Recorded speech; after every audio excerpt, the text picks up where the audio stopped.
My Life Before Social Distancing by Timothy Rohr. Social distancing is a time in which we are required to stay 6 feet apart from our best friends, our relatives, and other people.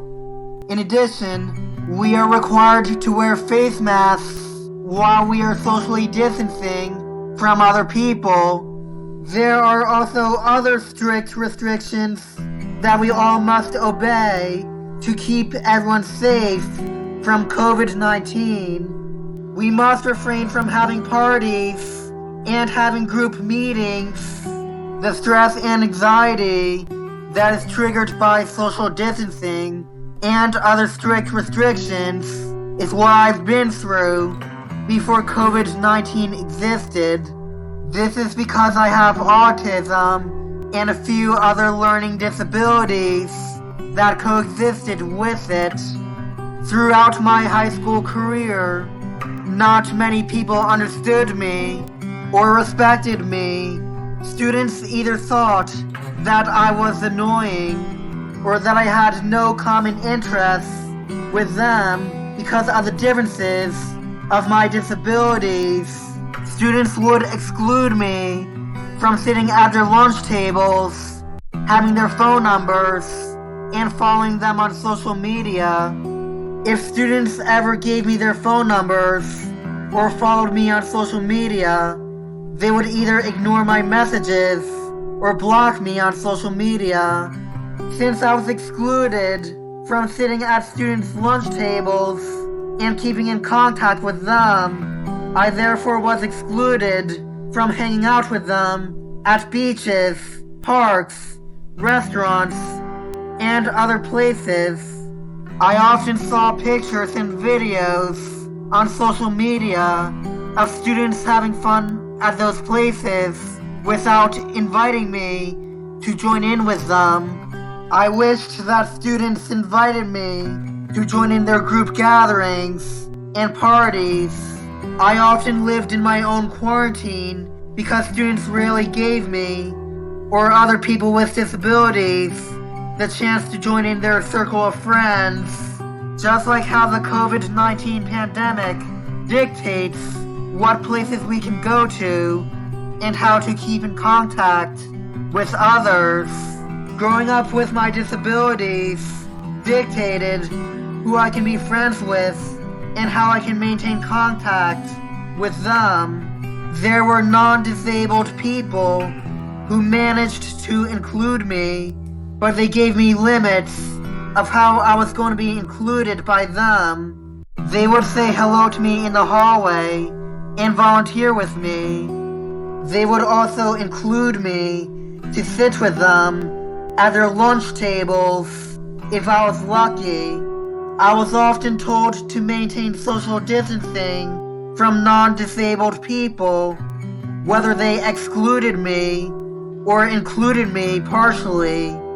The social distancing that I had to maintain from non-disabled people felt worse than the social distancing during the COVID-19 pandemic. Since I had to maintain social distancing from non-disabled people, I was often pushed to only socialize with people who had disabilities like me. Many people believe that people with disabilities have common interests with other people who have disabilities like them, but not all people with disabilities have the same common interests together as far as their hobbies, taste in music, or their favorite places. Friends should be made by common interests and not by the diagnosis of disabilities.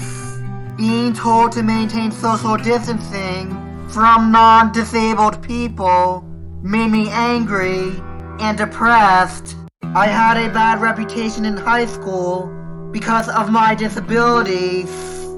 I want everyone to know that the strict restrictions of the COVID-19 pandemic is a stress that me and other people with disabilities had to face during the years of prosperity.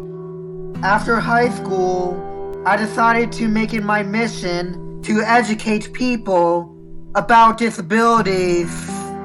I met some people along the way that truly understood who I am. My past still lives with me, but I am here to speak about it so nobody has to go through what I did growing up. Our races cannot be changed. Our ethnic groups cannot be changed. And our sexual orientations cannot be changed. My disabilities cannot be changed either. But what can be changed is how we view other people and how we treat them. My advice to you all is that if you witness someone who has a hard time learning, has different communication skills than you, acts certain ways, has different facial appearances, or if they are in a wheelchair, please introduce yourself to them and get to know them. Be there for them, keep in touch with them, and invite them to have fun with you, whether it's at a beach, park, restaurant, movie theater, or any place you both enjoy.